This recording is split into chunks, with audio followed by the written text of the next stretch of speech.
আসসালামু আলাইকুম। Hello viewers, সবাই কেমন আছেন? মাগরিবের আজান হচ্ছে, চারদিকে একদম অন্যরকম একটা অনুভূতি তৈরি হয় আসলে এই সময়। তাই বারান্দায় একটু দাঁড়িয়েছিলাম। আর আমাদের আমাদের বিল্ডিংয়ের সোসাইটিতে একটা হচ্ছে প্রীতিভোজের আয়োজন করেছে সবাই মিলে।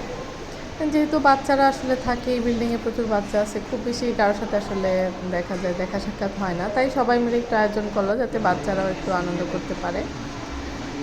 আর সেই কারণে আগের দিন থেকেই আয়োজনের প্রস্তুতি শুরু। তো এখানে লাইটিং করেছিল যাতে বাচ্চারা একটু আনন্দ করে, আর কিছু গান বাজনার আয়োজন করেছিল। আমি এখানে রাফসাকে আর রাইফকে নিয়ে একটু নিচে নামলাম। আমিও কিন্তু খুব একটা আসলে নামি না, বাচ্চাদের নিয়ে দেখা যায় অন্য বাচ্চারা থাকে কি থাকে না তা তো আর জানি না, খুব একটা আসা হয় না। তো আসলাম, তো রাইফ ভালো এনজয় করতেছে। আর এখানে চলছে এই যে আদা রসুন পেঁয়াজ মরিচ কাটা, আর চিংড়ি মাছ নিয়ে আসলো এখন। তো এখানে বাবুর্চির যেই হেল্পার তারা হচ্ছে এগুলি করে দিচ্ছে কাজগুলি সব। আর ধীরে ধীরে কিন্তু সবাই আসতেছে, বাচ্চাদের নিয়ে নিচে নামতেছে। ভালোই লাগছে, যেহেতু অনেকের সাথে আসলে আমি এই বাসায় প্রায় আমার হচ্ছে 3.5 বছরের উপর হয়ে গেছে, কিন্তু বেশিরভাগ মানুষকেই কিন্তু আমি আসলে চিনি না, দেখা সাক্ষাৎ হয় না যেহেতু।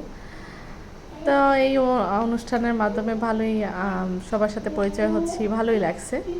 রাইফ তো খুবই এনজয় করতেছে আসলে। ও হচ্ছে মন মতো, মানে ওর যেভাবে ইচ্ছা সেইভাবেই এখন ড্যান্স করা শুরু করে দিয়েছে। বাহিরেও সুন্দর করে লাইটিং করেছিল। আর রাবসা হচ্ছে ওর বাবার কোলেই ড্যান্স করতেছে গানের আওয়াজে। ওকে নিয়ে আসলে খুব বেশি নিচে তো নামানো হয় না, তো ও খুব আনন্দ করছে। আর এখানে ওকে পেয়ে বাচ্চারা যা শুরু করেছিল, মানে আমি একটু ছেড়েই দিয়েছিলাম, কাছেই ছিলাম, জাস্ট আমি দেখতেছিলাম যে ও যাতে ব্যথা না পায় ওই পর্যন্তই। কিন্তু বাচ্চাদের আমি দিয়েছি যে ঠিক আছে তোমরা ওকে একটু ওর সাথে খেলো, সমস্যা নেই, কারণ ও তো একদমই আসলে কাউকে পায় না। তো একটা বাচ্চা খুব বেশি ওকে আদর করতে চাচ্ছিল, কিন্তু ও আসলে ওকে পুতুল ভাবতেছিল। এখানে এক ভাই বেলুন নিয়ে আসছে বাচ্চাদের জন্য। আর রাতে যারা আয়োজনে ছিল নিচে, যেহেতু সারা রাতে এই আয়োজনটা করেছে বসে বসে, তো ওনারা রাতে একটু এখানে চিকেন দিয়ে খিচুড়ির আয়োজন করেছিল। খিচুড়ি বিরিয়ানি যেটাকে বলে আসলে। খিচুড়ি হয়েছে না বিরিয়ানি হয়েছে জানি না, ওর বাবা খেয়েছে, তাই ওর বাবা বলতেছে এটা আসলে কি হয়েছে বলতে পারবো না। আর পরের দিন সকাল থেকেই ভোর 6টা থেকে আসলে রান্নার ব্যবস্থা শুরু হয়ে গেছিলো। আর এখানে এই ভিডিওগুলো আসলে আপনার ভাইয়া একটু করেছিল আমার জন্যই। আর রাইফ ছিল আপনার ভাইয়ের সাথে সেই সকাল থেকেই, ও ছিল। ও আবার এইসব আয়োজনে খুব আনন্দ পায়, ও একটুও টায়ার্ড হয় না বা বোরিং ফিল করে না। সকাল থেকে ওনাদের সাথে বসেছিল। এখানে এই যে রান্না হয়ে গেছে কমপ্লিট।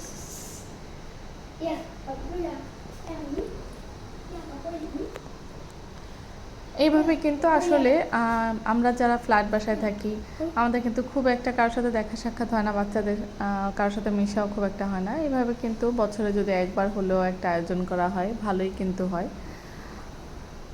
কারণ দিন দিন মানুষ কিন্তু অনেক বেশি অসামাজিক হয়ে যাচ্ছে, আত্মীয় স্বজনের সাথে তো দেখা হচ্ছেই না। যদি একটু আশেপাশে পাড়া প্রতিবেশীর সাথে দেখা হয় তাহলে কিন্তু ভালোই হয়। এখানে যেখানে রান্না করছিল ওইখানে একটা কবুতর বাঁধা ছিল, আর এখানে চিকেন ভেজিটেবল বা চাইনিজ ভেজিটেবল। আর তো এই যে রাইস হাঁটতেছে, আর এখানে গরুর মাংস রান্না হচ্ছিল। রান্না কিন্তু ওই দিন খুব ভালো হয়েছে। আর এই যে আমরা খেতে চলে এসেছি। খুব বেশি আসলে ভিডিও করাটা ওভাবে হয়নি, যেহেতু বাচ্চা নিয়ে আসলে এসেছি, আর এখানে অনেক মানুষ ছিল, খুব বেশি ক্যামেরা সবাইকে ধরাটাও খুব অড দেখা যায়, যেহেতু সবাই এটা একটা ফ্যামিলি প্রোগ্রাম। তো আমি জাস্ট খাবারের ভিডিও একটু করেছি। আর এখানে রাফসার জন্য একটা বেলুন নিচ্ছিলাম। খাওয়া দাওয়া কমপ্লিট করে আমরা একটু বসে গল্প করতেছিলাম। এখানে চিকেন রোস্ট, তারপর চাইনিজ ভেজিটেবল, চিংড়ি। খাবারগুলি কিন্তু অনেক মজা হয়েছিল। এটা হচ্ছে খাবার দাবার শেষ করে ওই দিন বিকালেই কিন্তু আবার আকাশ মেঘলা করে ফেলছিল, এই যে আকাশের অবস্থা। তারপর তো ঝুম বৃষ্টি নামে। তো এই ছিল আমার আজকের ছোট্ট একটা ভিডিও বা ব্লগ। সবাই ভালো থাকবেন, খুশি থাকবেন। আল্লাহ হাফেজ।